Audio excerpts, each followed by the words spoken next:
life. I fully support Israel's right to exist. I'm a firm believer in the absolute right of the Jewish people to have their home there.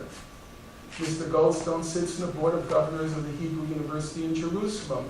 He received an honorary doctorate from the Hebrew University in Jerusalem. His mother was an activist in the Zionist movement. His daughter did Zionist immigration to Israel. When Mr. Goldstone was asked, why did you become a human rights lawyer, he said it was because of the Nazi Holocaust. And now Israel had a real problem on its hands, because for several decades it had honed these ideological weapons, perfected these weapons, in order to discredit anyone who criticized Israel. So if you criticize Israel, you have to be an anti-Semite, or you have to be a self-hating Jew, or you have to be a Holocaust denier. But then along comes Mr. Goldstone, his persona and his profession. It neutralized Israel's main weapons, the main weapons in its arsenal to protect itself. So as the Israeli columnist Gideon Levy said, he said, this time, referring to Mr. Goldstone, the messenger is propaganda-proof. Mr. Goldstone, he doesn't have your typical profile of an anti-Semite. He doesn't really look like a self-hating Jew. He says, I'm a Zionist, I love Israel. Doesn't seem like a Holocaust denier. He said it was because of the Nazi Holocaust that I went into human rights law in the first place. So if Goldstone was not an anti-Semite, a self-hating Jew, or a Holocaust denier, he was neither an incompetent nor a fool. He was obviously not incompetent or a fool. He was a former chief prosecutor in major international tribunals. Then there was only one possible explanation for the devastating content of the report he authored, and that was, it was true. And that's why Israel panicked.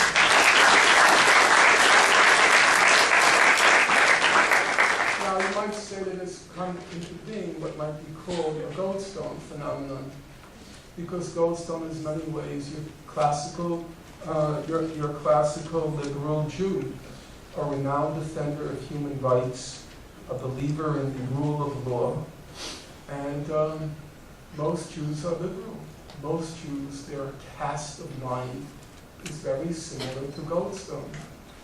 Jews, 80% of Jews voted for Barack Obama in the last election, which is more than Latinos. With Latinos, it was about 67%. Among whites in general, it was about 43%. Now, when you factor in that Jews are by far and away the wealthiest ethnic group in the United States, well, Jews should have been voting overwhelmingly Republican. But no, Jews vote Democrat because Jews are liberal. And the fact of the matter is, it's now become impossible, or nearly impossible, to call yourself a liberal. And what does liberal mean in the United States? It means you believe in the rule of law, you believe in international institutions, you believe in human rights. Amnesty International is a liberal organization. Human Rights Watch is a liberal organization.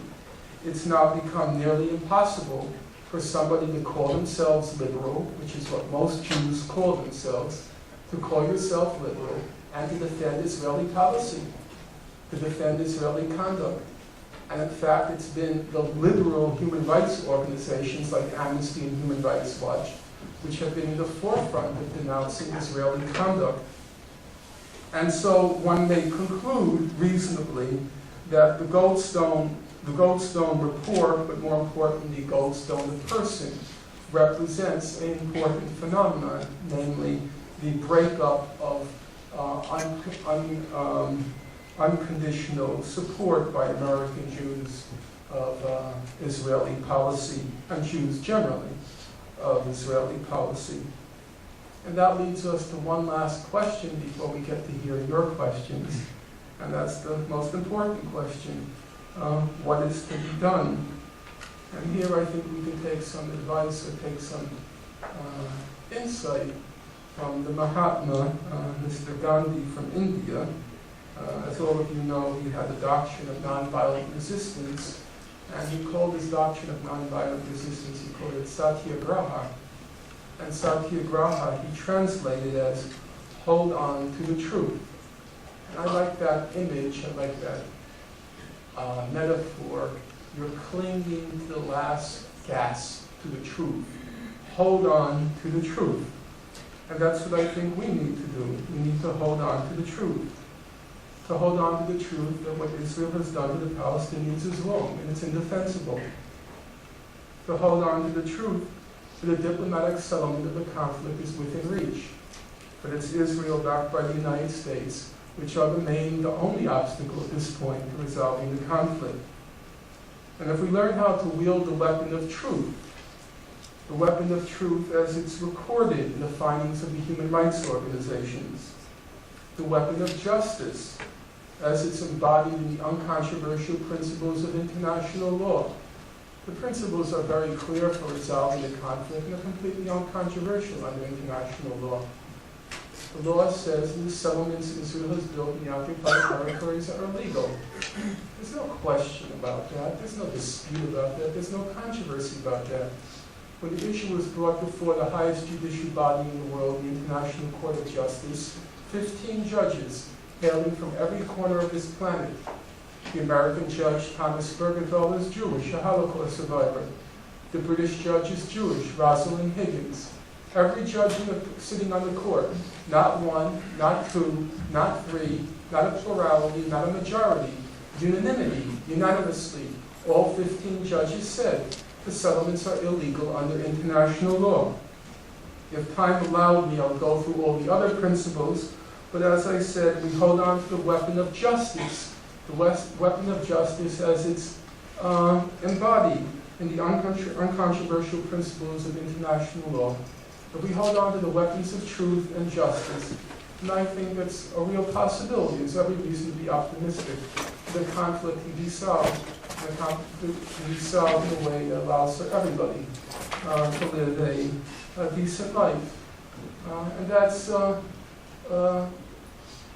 where I'll leave you, except to say that sometimes I think there's a misunderstanding about what people, if I can use myself now personally, what people like myself are up to. When I came to this campus this afternoon to speak, I felt like I was in the Colosseum in ancient Rome with the lions and the Christians. It was a very strange sight to behold. And I think people forget that the goal is, or the goal should be, the aim should be, to try to reach a just and lasting settlement of the conflict that enables everyone, and I do mean everyone, to lead proud, peaceful, and productive lives. That's the goal.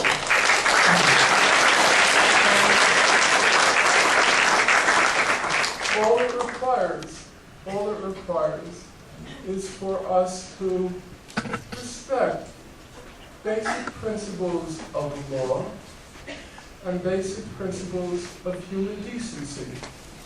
It requires two things. Number one, that we be principled.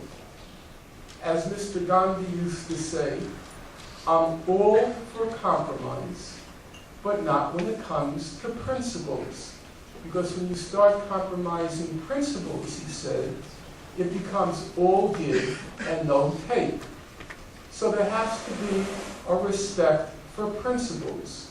And the principles say Israel has no title to any of the West Bank and Gaza. East Jerusalem is occupied Palestinian territory.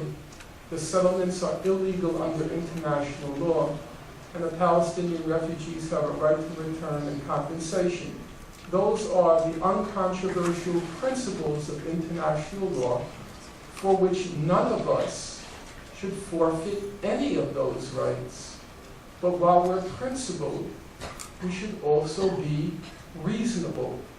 We should show our goal is not to vanquish, not to defeat, not to humiliate, to degrade, or to embarrass, not to put anyone in a corner such that they feel like there's no way out except to strike back.